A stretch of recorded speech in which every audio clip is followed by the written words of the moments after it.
Assalamualaikum warahmatullahi wabarakatuh. Perkenalkan, saya Hurawaida Rusdi, Prodi Bimbingan Konseling Islam di Universitas Islam Negeri Sultan Haji Muhammad Idris Samarinda. Di mata kuliah Perkembangan Psikologi, dosen pengampu saya yaitu Bapak Muhammad Hasan Abdillah, SPSI MPSI. Hari ini saya membahas tentang perkembangan kognitif Piaget. Pembahasan yang pertama yaitu perkembangan kognitif menurut Jean Piaget.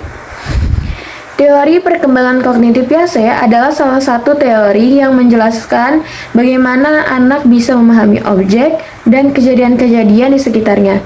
Pada pandangan Piaget 1952, kemampuan atau perkembangan kognitif adalah hasil dari hubungan perkembangan otak dan sistem saraf dan pengalaman-pengalaman yang membantu individu untuk beradaptasi dengan lingkungannya. Lalu, kita memasuki pembahasan yang kedua, yaitu tahap-tahap perkembangan kognitif Piaget. Menurut Jean Piaget, perkembangan manusia melalui 4 tahap perkembangan kognitif dari lahir sampai dewasa. Setiap tahap ditandai dengan munculnya kemampuan intelektual baru, di mana manusia mulai mengerti dunia yang bertambah kompleks.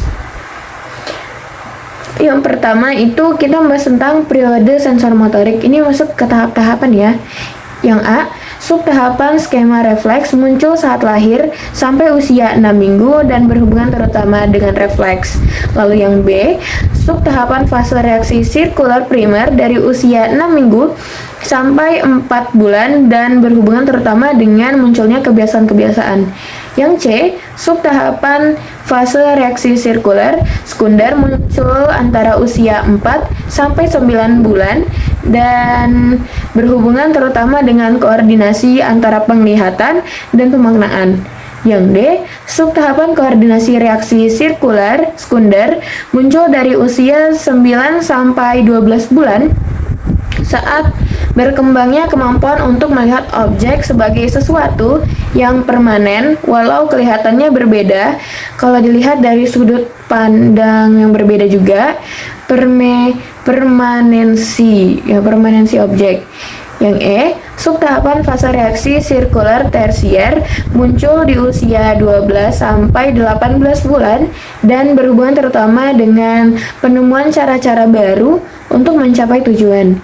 Yang terakhir, F, subtahapan awal representasi simbolik berhubungan terutama dengan tahapan awal kreativitas. Lalu, kita masuk ke tahapan yang kedua, yaitu tahapan praoperasional.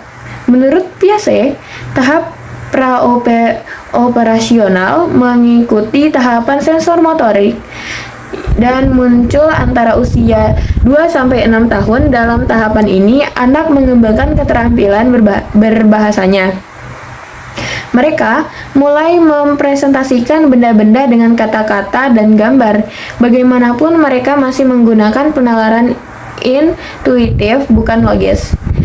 Di permulaan tahapan ini, mereka cenderung egosentris, yaitu mereka tidak dapat memahami tempatnya di dunia dan bagaimana hal tersebut berhubungan satu sama lain. Mereka kesulitan memahami bagaimana perasaan dari orang di sekitarnya, tetapi seiring pendewasaan, kemampuan untuk memahami perspektif orang lain semakin baik. Anak memiliki pikiran yang sangat imajinatif di saat ini. Lalu kita masuk ke tahapan operasional konkret, yaitu tahapan yang ketiga. Tahapan ini adalah tahapan ketiga dari 4 tahapan, muncul antara usia 6-12 tahun dan mempunyai ciri berupa penggunaan logika yang memadai. Proses-proses penting selama tahapan ini adalah pengurutan kemampuan untuk mengurutkan objek, menurut ukuran, bentuk atau ciri lainnya. Contohnya, bila diberi benda berbeda ukuran, mereka dapat mengurutkan dari kecil sampai ke paling besar. Lalu kembali lagi dari besar yang paling kecil.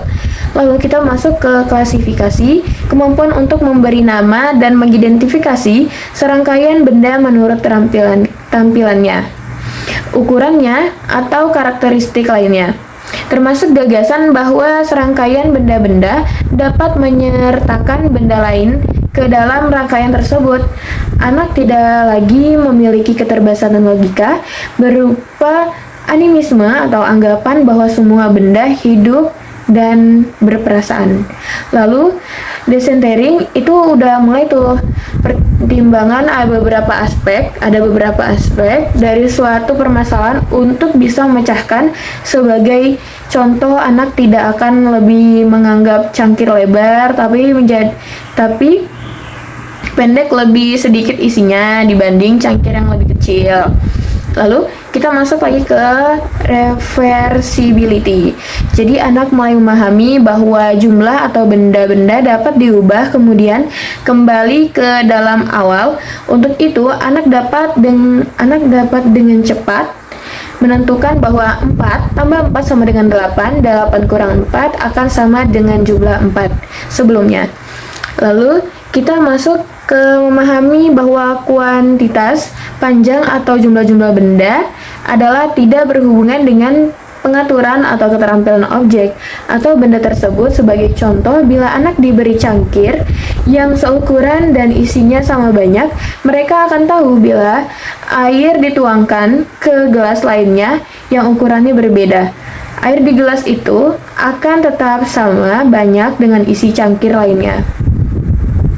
Lalu kita membahas tentang pengalihan sifat egosentrisme. Kemampuan untuk melihat sesuatu dari sudut pandang orang lain, bahkan saat orang tersebut berpikir dengan cara yang salah. Sebagai contoh, tunjukkan komik yang memperlihatkan samarannya yaitu Siti menyimpan boneka dalam kotak, lalu meninggalkan ruangan, kemudian temannya itu memindahkan boneka itu ke dalam laci. Setelah itu, baru Siti kembali ke ruangan. Lalu kita masuk ke tahapan yang ketiga, tahapan operasional formal. Tahapan operasional formal adalah periode terakhir perkembangan kognitif dalam teori Piaget. Tahap ini mulai dialami anak dalam usia 11 tahun saat pubertas dan terus berlanjut sampai dewasa. Dijelaskan karakteristik tahap ini adalah diperoleh kemampuan untuk berpikir secara abstrak, menalar secara logis, dan menarik kesimpulan dari informasi yang tersedia. Dalam tahapan ini, seseorang dapat memahami hal-hal seperti cinta, bukti logis, dan nilai. 4. Struktur yang mendasari pola-pola tingkah laku dan terorganisir. Yang pertama adalah skema. Struktur kognitif adalah proses atau cara mengorganisir dan merespon berbagai pengalaman atau suatu pola sistematis dari tindakan, perilaku, pikiran, dan strategi. Pemecahan masalah yang memberikan sesuatu kerangka pemikiran dalam menghadapi berbagai tantangan dan jenis situasi. Contohnya, gerakan refleks mengisap pada bayi, dan gerakan otot pada pipi dan bibir yang menimbulkan gerakan menghisap. Yang kedua adalah adaptasi.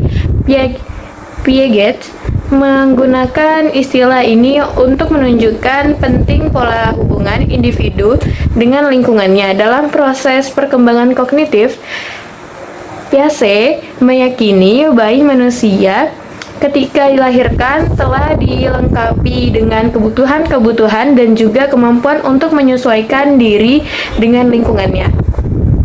Menurut Piaget, ada dua proses adaptasi, yaitu asimilasi. Asimilasi terjadi ketika individu menggunakan informasi baru ke dalam pengetahuan mendalam yang sudah ada. Contohnya, seorang bayi yang mengisap puting susu ibunya atau bisa dibilang dodot botol susu akan melakukan tindakan yang sama. Dia mengisap juga terhadap semua objek yang baru. Lalu ada akomodasi. Akomodasi kognitif berarti mengubah struktur kognitif yang telah dimiliki sebelumnya untuk disesuaikan dengan objek stimulus eksternal. Contohnya, bayi melakukan tindakan yang sama terhadap ibu jari, yaitu mengisap. Ini berarti bahwa bayi telah mengubah puting susu ibu menjadi ibu jari. Baik, sekian dari saya, Huria Huwaida Rusdi. Assalamualaikum warahmatullahi wabarakatuh.